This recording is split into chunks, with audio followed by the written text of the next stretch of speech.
E assim, hoje eu não fui pesquisar nada da vida do irmão X, por quê? Primeiro, agradecer, né? Agradecer o convite novamente, e para mim é uma grande alegria abrir os estudos virtuais, né? Dessa casa que eu já tenho tanto carinho, e de todos vocês que a gente conhece virtualmente, ou apenas a voz, né, Carol? Mas, enfim, muita alegria, muita felicidade estar aqui reunidos mais uma vez. E aí, como eu dizia a respeito do Humberto, hoje eu não trouxe nada de especial da vida dele, porque a forma como ele escreve já é para nós um motivo de muita alegria. Como eu falava mais cedo um pouquinho, ele escreve geralmente com a experiência do conselheiro XX, né? Ele conheceu muito da alma humana, conheceu muito do que nos prende, do que nos atavia, né? Do que nos aparta um pouco da luz que a gente deseja dentro de nós, né? E quando ele passa a escrever como Irmão X, ele utiliza de toda aquela experiência como se a última encarnação dele tivesse sido um curso preparatório para o que ele de fato faria quando voltasse à vida espiritual. E o que ele fez hoje nesse estudo é um negócio assim que, por mais que aquilo nos choque, o fato de matar o tempo no choque, nos revele, nos desnude a nossa própria alma, é também uma coisa que a gente quer chegar ao fim da história. Então, ele tem isso muito, né, de prender a atenção do seu leitor, de modo que esse leitor possa também jogar um pouco de luz dentro de si. Então, é dessa forma que eu gostaria de convidar o Humberto de Campos para estar conosco nessa manhã de domingo, né? E aí, começando o nosso estudo propriamente dito, vamos lá. Ele começa apresentando, então, o Anselmo, os pais espíritas, né? Então, o Anselmo era um espírita de berço, e esses amigos espíritas, né? Então, a gente é um ambiente muito, muito familiar para todos nós, né? É aquilo que a gente, das nossas práticas, das nossas vivências, e a gente vai ver assim, eu, enquanto mãe, eu vou me ver muitas vezes retratada na figura da mãe do Anselmo, né? E muitas vezes eu também vou me ver, eu, enquanto filha, vou me ver retratada na figura do Anselmo. Então, foi um estudo, assim, muito revelador para mim. É uma coisa, essas obras do Humberto, elas são meio que o que acontece com as obras de Joana, de Ângeles, só que a Joana vai falar para a gente, para o nosso psicológico, para o nosso intelectualismo, e o Humberto, ele vai falar para o nosso coração, né? Então, é uma situação que a gente aprende de todas as formas. E aí ele vai dizer que o Anselmo, ele tinha muita dificuldade de se ver enquanto espírito eterno, transitando entre esses dois mundos, entre essas duas vidas, ora material, ora espiritual, porque nós somos seres de dois mundos, né? Mas Jesus fala para a gente que a nossa pátria não é aqui, a nossa verdadeira pátria não é aqui. Então, resta para nós a certeza de que a gente vem estagiar aqui, mas que a nossa verdadeira pátria é espiritual. Então, todas as vezes que ele era convocado à fé religiosa, o rapaz se desviava de qualquer consideração mais grave relativamente à vida. Filho de pais devotados ao espiritismo cristão, apesar da assistência carinhosa do genitor e dos comoventes apelos maternais, Anselmo afirmava sempre não haver atingido a ocasião adequada. E aí, nisso, a gente vê muitos casos na literatura espírita de pais que eles Pelo fato de nós sabermos que somos espíritos eternos, às vezes nós temos essa dificuldade de colocar nos nossos filhos a disciplina, a ordem, o respeito, porque a gente fica sempre pensando, mas somos espíritos eternos, mas ele pode ter sido um pai, ele pode ter sido minha mãe, ele pode ter sido alguém que eu prejudiquei. E com isso, muitas vezes, a gente deixa a nossa consciência culpada nos impedir de desempenhar, de fato, o nosso papel de pai e de mãe. Porque, muito embora a gente tenha invertido os papéis em outras vidas, possamos ter sido pais, mães, enfim, de outra forma de relacionamento, mas na atual, eu sou o pai, eu sou a mãe, eu sou mais velho, então cabe a mim a responsabilidade de disciplinar e de conduzir para o caminho do bem e principalmente fazer com que desperte nos nossos filhos o prazer e o gosto de internalizar o reino de Deus dentro de nós. E muitas vezes a gente se omite por conta disso. Não que isso seja, de fato, o papel dos pais do Anselmo, mas a gente vai ver, durante várias falas, que eles eram muito condescendentes com esse filho. Né?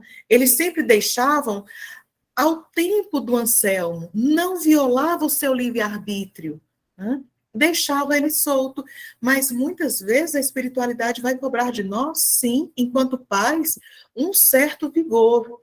A gente não vai ser indispensável de amar, mas um certo vigor e disciplina na hora de educar e transformar o caráter e a conduta dos nossos filhos, isso vai ter sim. E aí, nesse sentido, eu peguei aqui um texto do Livro dos Espíritos, quando fala do livre-arbítrio. Tem inúmeros textos, tem inúmeras citações, mas eu preferia da pergunta 127, quando Kardec pergunta aos espíritos se somos criados iguais quanto às faculdades intelectuais, e os espíritos são categóricos ao responder que os espíritos são criados iguais, porém não sabemos de onde vem. Preciso é que o livre-arbítrio siga o seu curso. Nós não podemos cercear esse livre-arbítrio, mas também nós não podemos deixar de estimular o seu progresso. E aí ele vai dizer que eles progridem mais ou menos rapidamente em inteligência como em moralidade. Aí é onde entra o papel dos pais, né? E aí tem um texto complementar de Kardec que ele vai fazer essa anotação. Antes de chegar no próximo item, Anjos e Demônios, seria interessante se a gente pudesse dar uma lidinha nesse texto depois, que ele faz parte da pergunta 127, para esclarecer um pouco mais a nós a questão do livre-arbítrio, porque às vezes a gente acha que está violando o livre-arbítrio do outro. Mas e a responsabilidade de pais que nos cabe? Então, seguimos adiante um pouco. No seu parecer, ou seja, no parecer de Anselmo, o pensamento religioso quadrava tão somente a pessoas avançadas em idade. Entendia que era preciso desperdiçar a mocidade, gastar as energias, estontear-se no prazer e depois, quando chegasse a perspectiva da morte do corpo, resolveria os problemas da fé. Considerava indispensável aproveitar a saúde para atender a caprichos inferiores. Não permanecia na terra? Que fazia a maior parte dos homens? Atendiam a desejos através de comidas e bebidas, como com jogos e prazeres do tempo. Então, voltando aqui um pouquinho, ele vai dizer assim que a religião, ela se enquadra para pessoas de idade ou para pessoas doentes. E aí a gente tem aquela ideia, a gente já formula uma ideia de como era o relacionamento dele com Deus. Né? O capítulo 6 do livro Boa Nova, ele vai falar para a gente de fidelidade a Deus. E lá ele vai trazer uma série de orientações para a gente, Jesus, né? Vai trazer uma série de orientações para os apóstolos, porque eles estavam tendo muita dificuldade de se adaptar a essa vida de disseminar e de vivenciar a boa nova. E aí Jesus vai falar para eles como que deve ser esse relacionamento nosso com Deus. E ele vai trazer para a gente a palavra fidelidade, que é de origem no latim fides, né? Confiar, fé, confiança, estabelecer relacionamento, ter compromisso. E aí, nessa etimologia dessa palavra fidelidade, a gente vai ver a questão do confiar, que é o fiar com, que é a terceira. Eu lembro muito, eu penso muito, eu imagino aquelas tecelãs lá do Nordeste, que elas vão fazer aquelas coxas muito grandes, muito bonitas, e às vezes tem uma senhora de um lado, outra do outro, e elas vão tecendo aquela manta juntas, né? Mas cada um um pedaço. E no sentido do relacionamento com Deus, o confiar, o fiar com, é você deixar sua mão ser guiada pelo impulso divino. É como se Deus tivesse mão, é como se Deus colocasse a mão dele em cima da nossa mão e a gente fosse costurando juntos. Então, fé é isso, é religiosidade, espiritualidade, essas coisas todas devem perpassar esse viés da confiança, da fidelidade, do relacionamento, de eu me relacionar com, e não só de eu pedir para, de eu esperar de, né? Porque às vezes a gente fica sempre esperando de Deus a resolução da nossa vida financeira, a resolução da nossa vida amorosa, a resolução daquele colega de trabalho destemperado. A gente fica pensando, esperando de Deus um mágico, né? Que vai resolucionar tudo, desaparecer tudo dali, ou que ele tem essa obrigação de prover sempre a nós. Então, era mais ou menos isso que o Anselmo via de Deus, né? Alguém que, na hora da necessidade, vai socorrer.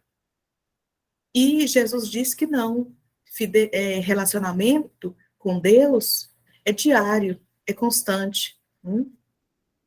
E aí eu lembro também, quando eu era mais jovem, as pessoas sempre diziam assim: quando eu me aposentar, eu vou fazer tal e tal coisa pela minha religião.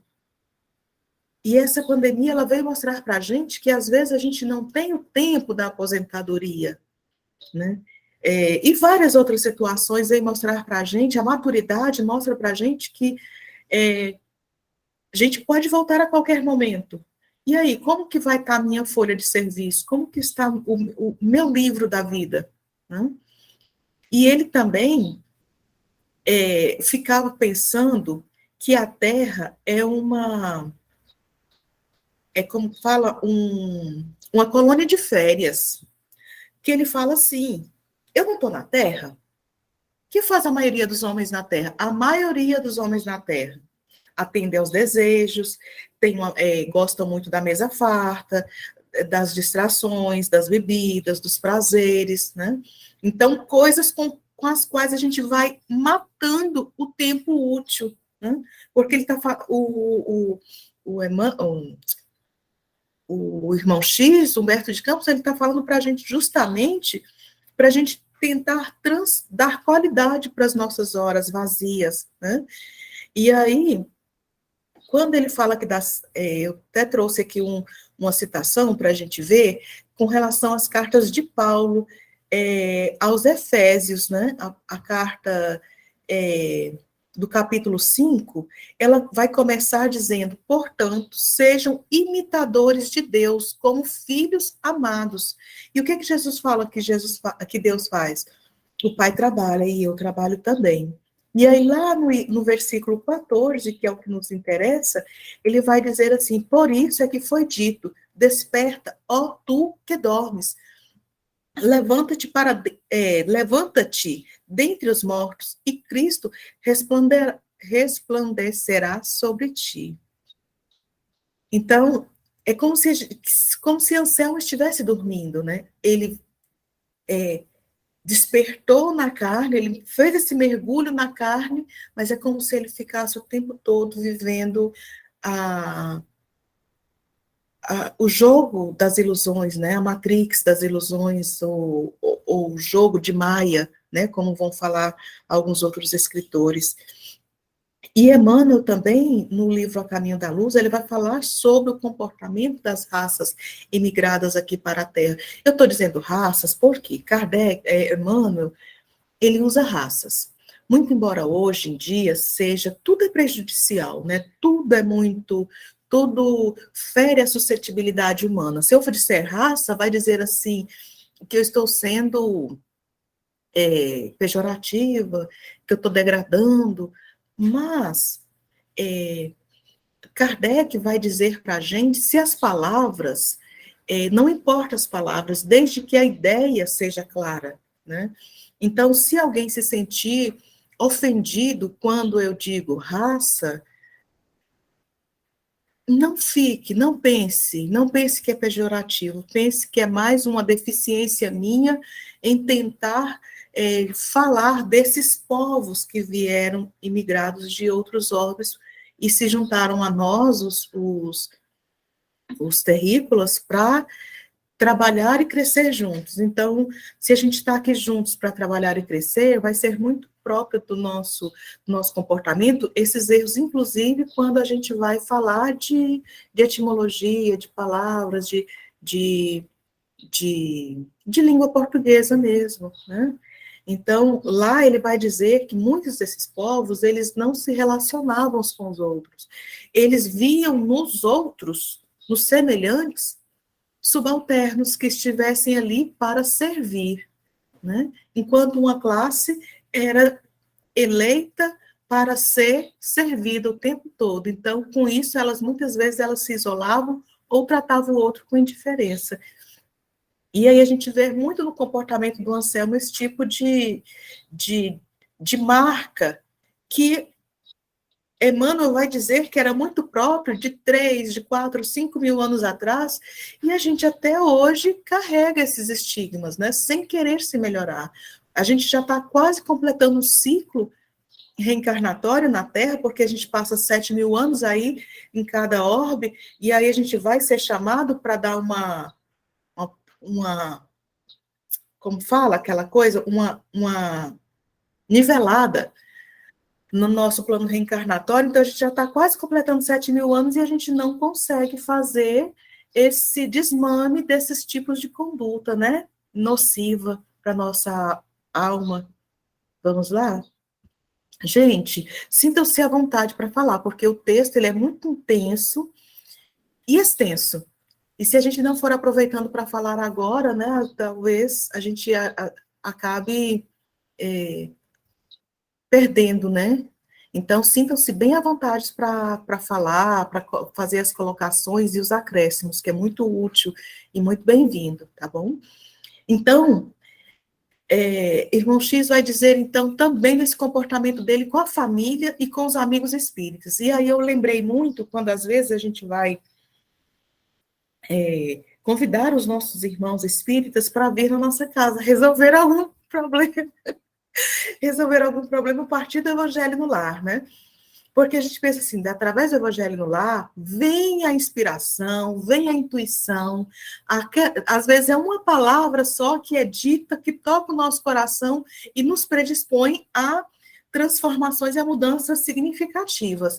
Então, eu lembro muito desses momentos que a gente faz o Evangelho no Lar, que convida os amigos, né? Então, é bem isso que o irmão X vai falar agora, porque ele dizia assim, que o pai lhe falava amoroso, de quando em quando. Anselmo, já não és mais uma criança frágil. Creio que deves refletir maduramente quanto ao nosso destino eterno. E aí eu acho interessante que é de quando em quando. E educação, gente, ela é contínua. Pai e mãe fica chato porque fala toda hora na nossa cabeça e a gente ainda está errando. Imagine se os pais ficarem falando só de vez em quando, deixar a gente muito solto, muito livre. Eu, particularmente, eu fui e ainda sou um espírito muito, muito difícil, turrão mesmo. Minha mãe era pai e mãe, que os meus pais separaram, eu tinha 1 ano e 3 meses, então, se não fosse aquela educação mais rígida, meu Deus do céu, a minha mãe, eu já até comentei aqui, a minha mãe era daquelas surras cantadas, né? Ela prometia um ano inteiro, era daquela da educação via Wi-Fi, né? Um olhar à distância, 4, 5 metros, a gente já captava a vossa mensagem, amada mestra. Mas aí, depois, quando ela era a hora da surra mesmo, aí ela dizia, sabe por que você está apanhando? Porque naquele dia você fez assim, assim, assim. Aí ela pergunta, sabe por que está apanhando? Não, mamãezinha, não sei. Você está apanhando por isso, por isso, por isso. E dava uma lapada e aí falava. E aquelas palavras doíam muito mais do que a lapada que ela dava. E ela, assim, ela era muito nervosa, então ela, quando ela pegava a gente para bater, ela dizia que não batia conforme a raiva dela, não, porque senão ela judiava. Aí, por isso, ela dizia que parava e ia conversando, aí batia. Aí conversava mais um pouco. Então, aquelas palavras dela, meu Deus, eu chorava o resto do dia, porque as palavras doíam muito mais do que as lapadas. E aí, às vezes, a gente fala assim, gente, e outra coisa, as, é, é ofensivo também dizer que bate em filho, né? Mas tem filhos e filhos. Eu precisava da psicologia aplicada. Eu não precisava só da psicologia falada, comentada. Eu precisava também da psicologia aplicada, porque eu era muito, muito turrão. Se não fossem aquelas palmadas, aquelas varadas, aquelas chineladas, talvez hoje eu estaria muito mais torta do que eu sou realmente hoje. Então, ele vai dizer aqui, né, que de vez em quando ele chamava, e muito amoroso. E é interessante é isso, que às vezes a gente nunca percebe os pais que a gente tem e nunca valoriza os pais que a gente tem até chegar ao ponto da gente perdê-los materialmente falando, né? Deles ficarem conosco só em espírito e em verdade, né? E aí o pai era muito amoroso, muito calmo, muito ponderado. E eu lembrei da carta do Paulo também aos Hebreus, quando ele vai falar para a gente da questão dos alimentos, né? E ele vai dizer, lá na carta aos Hebreus 5, muito perdão, ele vai dizer assim, ora, quem precisa alimentar-se de leite ainda é criança e não tem experiência do ensino da justiça. Isso é o Paulo dizendo, né, com a sua linguagem perfeita. Mas só que João, como ele é mais amoroso, ele vai dizer assim para a gente, quando eu era criança, pensava como menino, sentia e falava como menino. Quando cheguei à idade adulta, deixei para trás as atitudes próprias de criança, né? Então, assim, vamos crescendo, a gente precisa deixar de lado certas condutas, certas posturas, né? A gente precisa entender essa necessidade que a gente tem de Deus, né? É aquilo que Paulo vai dizer, estamos mergulhados em Deus como peixes no oceano. Se estamos mergulhados nele, precisamos nos entregar e confiar mais nele, né?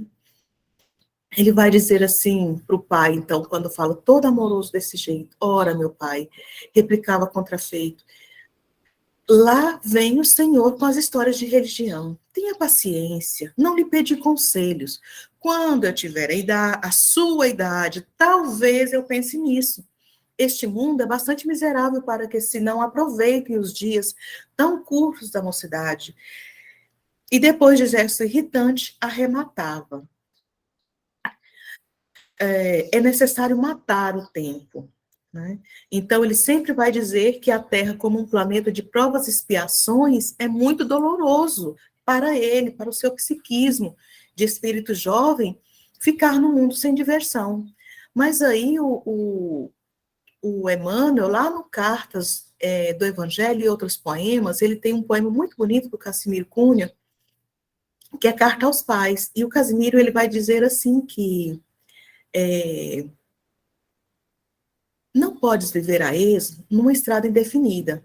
Um pai tem obrigações das mais nobres que há na vida. Meu irmão, em tua casa, nas ternuras dos filhinhos, personifica o bom senso entre os beijos e carinhos. Por enquanto, a terra inteira é um mar encapelado. Se não dominas a onda, virás a ser dominado. Então, a gente precisa ir dominando esses ímpetos nos nossos filhos e também nos nossos corações, porque se a gente não dominar essa necessidade do ócio e da contemplação, a gente perde oportunidades benditas, né? De outras vezes, comparecia a generosa mãezinha no concerto. Meu filho, repara que estamos na terra, de passagem somente. Vamos aprender as lições da fé. Jesus espera-nos sempre com perdão aos nossos erros. Anselmo, meu querido, por que não frequentas conosco a escola de iluminação espiritual? Seria isto um prazer tão grande para a tua velha mãe? Encontraríamos juntos a fonte das águas eternas. E aqui eu chamo a atenção para duas situações. A primeira é que ele vai falar que os pais, eles regem uma orquestra, né? Ele fala assim que a mãezinha, às vezes, comparecia no concerto. Um concerto é mais ou menos uma orquestra, né? Que cada um tem o seu papel naquela sinfonia que será tocada dentro do lar. A mãe tem um instrumento a reger, o pai tem um outro, e os filhos têm outro, mas juntos nós formamos uma sinfonia nessa epopeia para Deus, né? E ele vai dizer ainda que encontraríamos juntos a fonte das águas eternas. É aquilo que Paulo fala, né? É um eufemismo tão bonito quando ele vai dizer, quando ela vai dizer desse encontro com Deus. Deus representa, então, nesse éter, nesse fluido cósmico universal, Deus representa essas águas onde nós mergulhamos e nadamos, e que quando nós estamos como peixes, se a gente só nada naquela água, a água está toda em torno de nós. Mas enquanto viventes dessa água, a gente também respira e aspira para dentro de nós uma parte também que é Deus. E eu achei tão bonito essa e tão poético essa forma como ela vai falar sem agredir consciência, né? E o moço simplesmente esboçava um sorriso irônico, explicando-se. Vamos lá? Mamãe, não sou criminoso, nem desviado. Creio sinceramente na existência de Deus, mas que quer a senhora? Estou jovem, preciso viver a única ocasião de alegrias da terra. A senhora e papai estimam os estudos evangélicos, enquanto que eu dou preferência aos cassinos. Que fazer? Não temos culpa no que concerne às diferenças de predileções. Além disso, como não pode deixar de reconhecer, o período aproveitável da existência é muito infadonho. É necessário matar o tempo, mamãe. A pobre matrona suspirava triste e a luta continuava. E aqui no capítulo 3 do Evangelho segundo o Espiritismo, ele vai falar um pouco, eu estava tentando encontrar, mas eu me apeguei tanto a uma passagem que depois eu esqueci das outras. Mas tem no capítulo 3, no item 6, ele fala que a Terra é, é uma prisão, é um hospital, e ela é também o que, gente? Alguém se lembra das classificações que a Terra é para nós? Uma escola. Uma escola bendita, né? Então, assim, quem aqui pode se dizer que não é criminoso? Se aqui é um lar, prisão, uma escola, onde nós reaprendemos, nos reabilitamos, todos somos criminosos aqui, perante a nossa própria consciência, perante a lei divina, perante os irmãos que compõem o nosso lar, o nosso quadro de amizades, o nosso quadro de colegas de trabalho, enfim, onde quer que nós estejamos, a gente vive, a vida é solidária. Então, onde quer que a gente viva, onde quer que a gente vá, terá sempre alguém dos quais sejamos devedores, né? Paulo vai dizer para a gente isso. E ele diz ainda que, como é interessante, às vezes a gente acha que a gente é produto do meio, né? O meio em que o Anselmo cresceu é de equilíbrio, é de pacificação, é de construção do reino de Deus dentro de si. Mas ele foi dado essa família, não foi à toa, não foi ao acaso. E aí a gente vê, né, que ele fala assim, que posso fazer, as minhas preferências são umas, as de vocês são outras, então que vocês vivam a vida de vocês, que eu vou viver a minha. Ele está puxando para si muitas responsabilidades, né? A liberdade pelo mal ou pelo bom uso do seu livre-arbítrio. Continuemos agora. O que ele fala com os amigos, né? É aquilo que eu falava ainda há pouco, né? Quando fala do evangelho no lar, quando os amigos iam visitá-lo. Vamos lá? Bancário com remuneração excelente, Anselmo dissipava os vencimentos entre o jogo e os prazeres alcoólicos, comprometendo-se por vezes em vultuosos empréstimos que o genitor era compelido a resgatar com sacrifícios. Gente, eu sei que qualquer pai que tem condição financeira não vai deixar o filho na dificuldade. Mas às vezes a gente precisa saber dizer não, até para que os nossos próprios filhos não venham a, a se perder, né, nesse caminho de sempre ter de onde tirar, tinha uma chefe, quando eu trabalhei numa instituição aqui de Araguaína, que ela dizia assim: Elis, quem tem quem apare, toda hora cai. Então, a gente precisa prestar muita atenção também nessa questão de quantas vezes a gente vai dizer sim.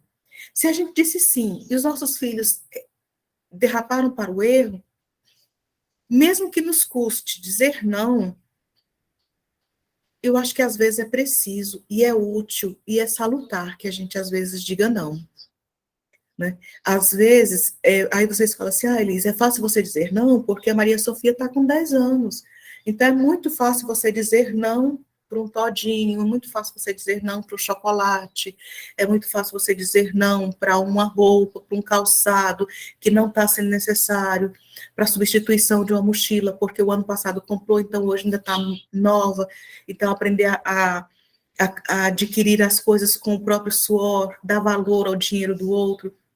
É muito fácil dizer não na infância, mas na adolescência, na vida adulta, é mais difícil. Eu sei, eu entendo muito a dificuldade e tenho muita empatia e alteridade por quem já é pai de pessoas mais adiantadas.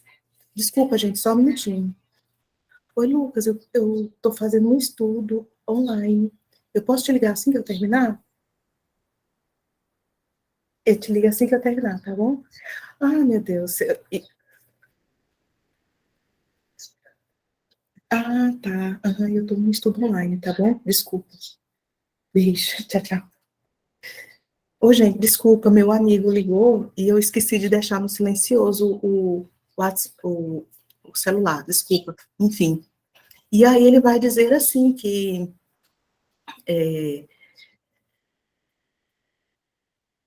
se faltava dinheiro para as extravagâncias, flagelava o coração materno com observações ingratas.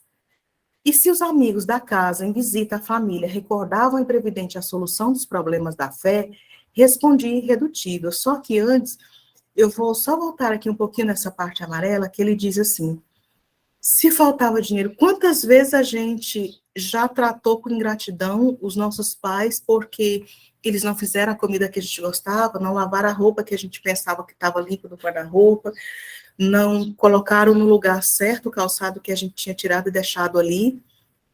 Enfim, quantas vezes a gente não maltrata o coração daqueles que foram confiados por Deus para nos reerguer, para nos fazer crescer na senda da evolução.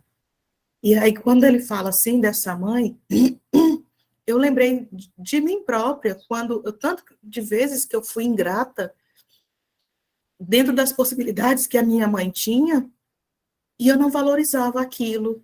E só depois, né, da sua falta, da sua ausência, e dentro dessa falta e dessa ausência, eu fui avaliar coisas que às vezes ela fazia que era humanamente impossível dela fazer, e ela fazia por 4, e depois por 5, com o salário de ASG, né, sem pensão do pai para esses filhos, com uma 4ª série primária. Então, assim, eu trazendo essas situações para a minha vida. E eu sei que dentro da vida de vocês vão perceber que os pais de vocês também, muitas vezes, não julgando, Mas é porque é da natureza humana, nessa fase de adolescência, às vezes a gente é muito insensível para as doações e a forma com que o outro tende a representar ou a manifestar o seu amor, o seu cuidado, o seu zelo, o seu carinho por nós. Então, vamos agora ouvir, finalmente, o que os amigos dele falam, né? Os amigos dos pais.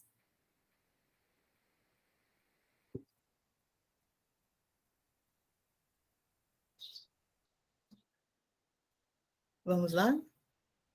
Eu ia comentar sobre essa coisa das personalidades no Jardim do Éden, João Paulo, mas aí eu já estou 8h43, né? Mas é só para a gente, eu vou só dar uma pinceladinha rapidinha, só para a gente se lembrar. A serpente, Eva e Adão.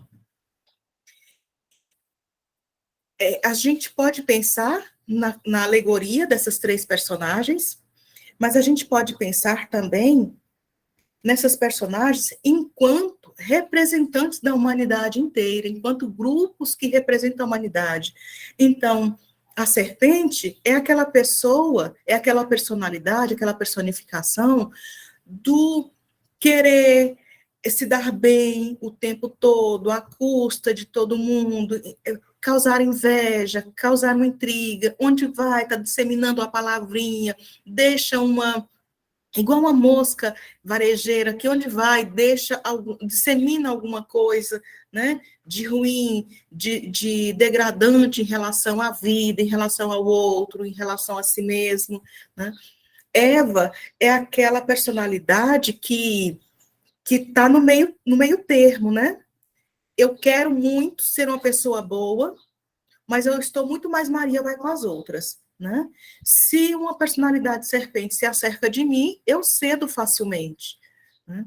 E Adão não, não porque é um homem, e não vejam isso como se fosse uma fala preconceituosa, mas Adão, ele está muito personificando aquela pessoa que tem consciência do bem, quer fazer o bem, mas não tem força suficiente para fazer o bem, e que às vezes acaba se omitindo em relação às oportunidades de fazer o bem, né? Então, que tipo de personificação está no céu? E onde que eu também estou me personificando em relação a esses seres mitológicos, a esses seres lá do início da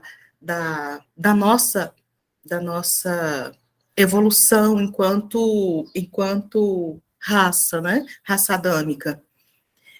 Aí ele vai, os amigos falam, né? Aí ele diz assim: que desejam vocês? Observo-lhes os esforços, mas não estimo as tendências religiosas. Admito que semelhantes impulsos chegam com a idade avançada ou com a moléstia imprevista. Em sã consciência, coisa alguma exige de mim a manifestação religiosa propriamente dita. Olha só, em sã consciência, coisa alguma exige de mim manifestação religiosa. Então, eu preciso estar insano, eu preciso estar doente, ou eu preciso estar velho para pedir a ajuda de Deus, porque até então eu sou onipotente. Eu posso tudo que eu quiser, eu consigo, eu vou lá e faço. Eu não preciso da ajuda de Deus. Eu dispenso essa assessoria de Deus, porque eu me basto.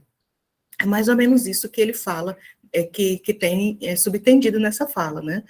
E que eu só vou pedir a assessoria de Deus se eu estiver louco, se eu estiver doente, se eu estiver idoso.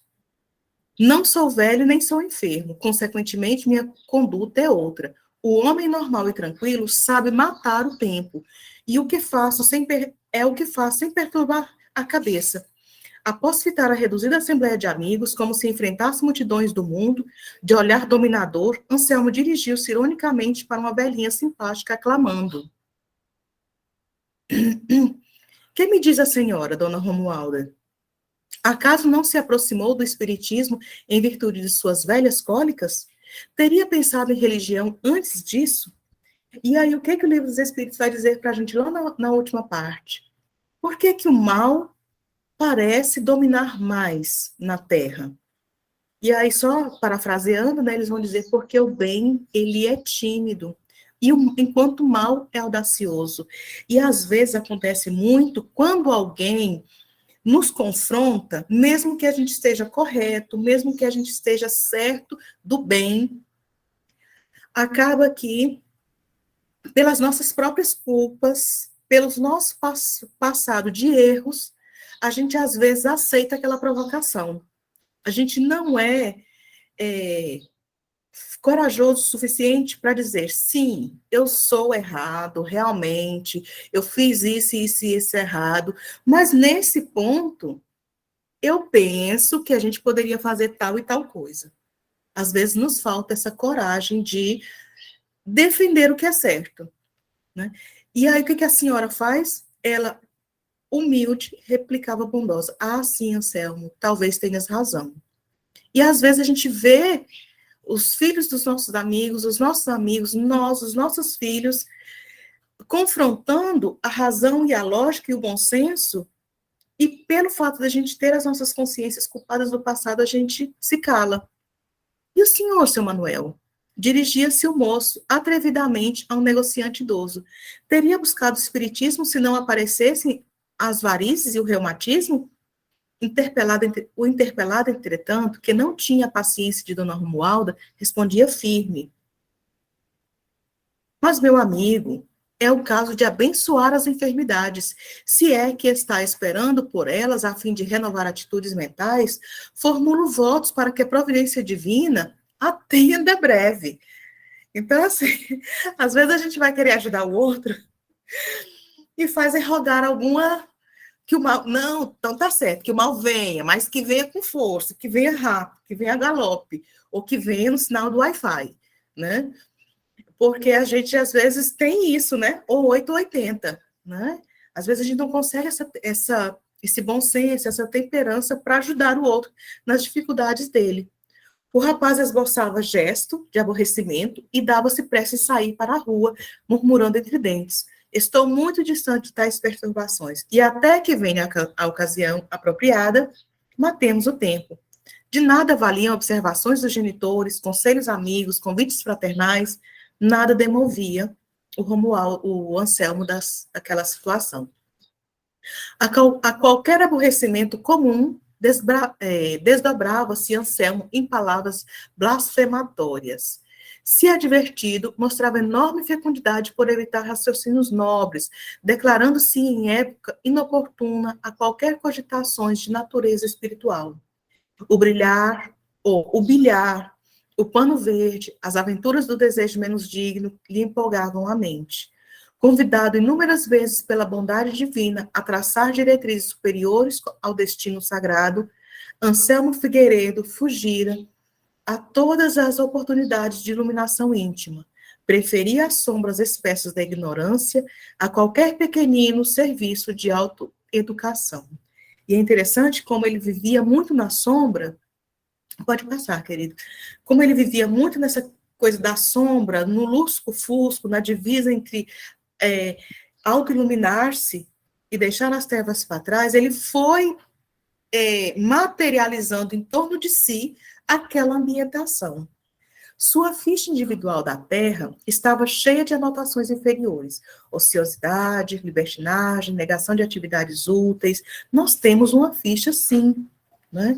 Tudo que a gente faz vai para o livro da vida, conforme diz lá na Bíblia, ou tudo que a gente, o menino, ai, gente, como que é o nome daquele? Luiz Sérgio.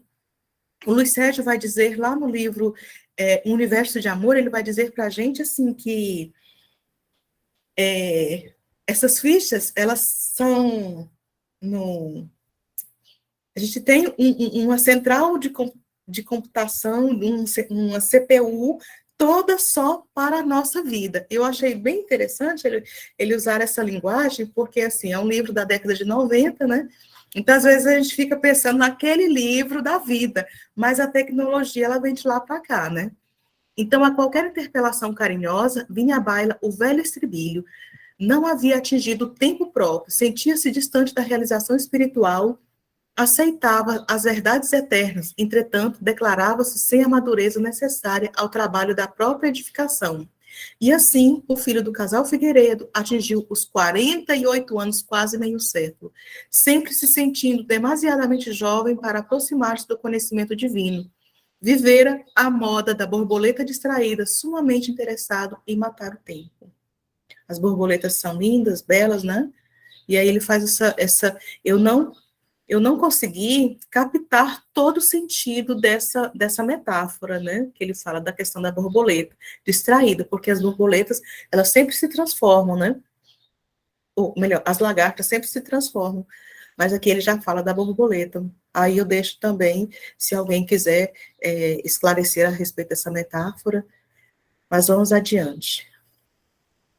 Contudo, a morte não podia esperar por Anselmo, como os amigos do mundo. O tempo é inexorável, ele transforma e coloca tudo no seu devido lugar, né? E chegou o dia em que o imprevidente não conseguia abrir as pálpebras do corpo, ingressando em trevas densas, que lhe pareciam infinitas, aquilo que ele foi materializando em torno de si, né? Nós somos, no mundo espiritual, aquilo que pensamos. Percebeu sem dificuldades que não mais participava do quadro terrestre. Então, ele tinha essa lucidez, né, dos dois planos da vida. Só que, muito embora ele tivesse essa lucidez, ele não conseguiu trabalhar em benefício próprio. Sentia-se de posse dos olhos, mas figurava-se-lhe agora duas lâmpadas mortas. Chorou, pediu, praguejou. Não mais entes amorosos a convidá-lo para o banquete de amor. Não mais a ternura maternal. Se teus olhos forem bons, né? Aquela passagem evangélica, né? Contudo, a morte, todavia, pode seguir. Uhum. Todavia, quando o silêncio absoluto não lhe balsamizava as dilacerações da mente em febre, ouvia gargalhadas irônicas, indagações maliciosas e ditos perversos. Nada valiam lágrimas e rogativas. Então, ele, apesar da consciência, né, ele não vai para um hospital, ele não vai para uma escola, ele fica por algum tempo no umbral. Certamente, ele viciou tantas energias que ele foi com um reservatório de energias para passar um tempo mais, né? Mas ele viciou tanto que ele acabou, acredito que, degradando o corpo físico nos jogos, nos prazeres, né? E aí é onde que ele acaba sendo tragado para ambientes onde ele tinha prazer em ficar, né? Assemelhava-se a um cego, perdido em região ignorada, sem família, sem ninguém. Nunca pôde retomar o caminho de casa. Esse aqui, para mim, foi o mais triste de tudo, né?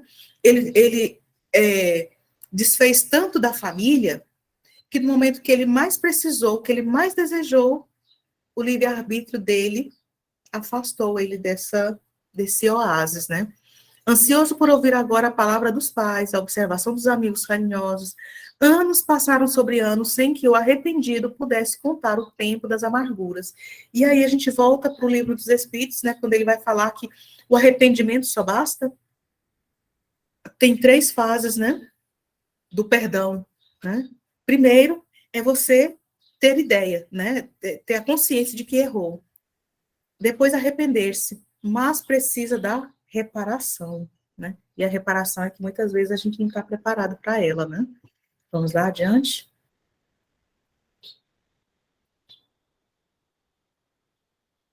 Houve, porém, um dia em que, após angustiosa prece, entre lágrimas, lembra que ele falou que ele precisaria estar ou louco, ou doente, ou idoso, né?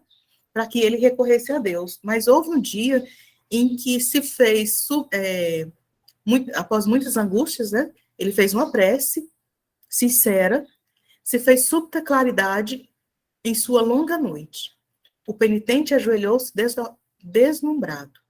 Alguém lhe visitava a caverna escura, e eu acho tão interessante a velocidade com que Deus responde às nossas rogativas sinceras, que a gente mal formulou o pensamento, o alívio, o socorro e o refazimento já chega até nós. Agora a gente precisa ter olhos para ver e sensibilidade para sentir, né, que esse auxílio nos chega. De repente, na doce luz que se formara em torno em torno, apareceu-lhe a amada genitora a fitá-lo com extrema doçura. Minha mãe, socorre-me por piedade. Gente, eu trabalho na polícia científica, e aí a gente vê muito os prontuários civis daquelas crianças, quando a gente precisa recortar as digitais. Então, às vezes, a gente vê ali aquelas crianças de 6, 7, 8 anos, e aí você olha para aquela criança e você pensa, meu Deus, podia ter tido qualquer outro futuro. E hoje está aqui, no mundo do crime, e eu penso muito nas mães, nas genitoras, porque, inclusive nas reuniões mediúnicas, a maioria das vezes, quem vai interceder por esses espíritos é uma mãe, é uma avó, né? E eu fico pensando muito nesse amor, e você vê um ente que você ama tanto se degenerando e caindo num abismo desse, né? E aí, a amada genitora de Anselmo, em prantos, né, tentou alcançar a figura luminosa que o contemplava entristecida, mas debalde. Em vão ele tentava alcançá-la, né? A senhora Figueiredo, não obstante se fazer visível, parecia distante.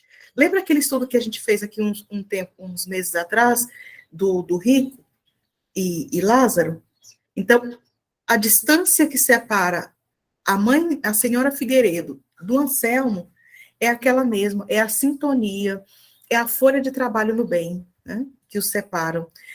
Não é Deus que castiga, que nos impõe um sofrimento ou um distanciamento, é as nossas próprias atitudes, é a forma com que a gente mal ou bem usa o livre-arbítrio que vai fazendo a nossa própria história. E tecendo também acontecimentos futuros. O desventurado procurou correr para atingi-la, ansioso por retirar-se das trevas para sempre. A mãezinha devotada, contudo, alçou a destra, compassiva, e falou-lhe emocionada. É inútil por enquanto, meu filho. Estamos separados pelo abismo que cavastes com as próprias mãos. Há mais de 10 anos, aguardava ansiosamente este encontro. Mais de uma década, gente, ele passou no umbral. Mas, em que estado lastimável te vejo, meu filho. Querida mãe,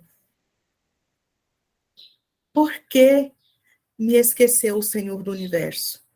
Abandonado de todos, sou um fantasma de dor, sem o auxílio de ninguém. Por que tamanho padecimento? Por quê? Às vezes a gente tem atitudes, né? Depois é muito fácil transferir a responsabilidade para o outro, né? Culpar o outro, em vez de parar e pensar um pouco nas nossas próprias atitudes.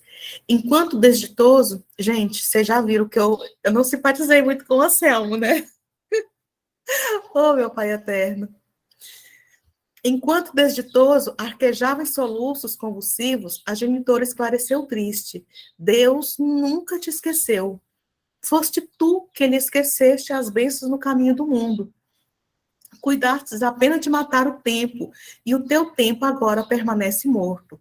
Trabalha para ressuscitá-lo, meu filho, procurando obter nova oportunidade de serviço perante a bondade do Senhor. Só um comentáriozinho rapidinho.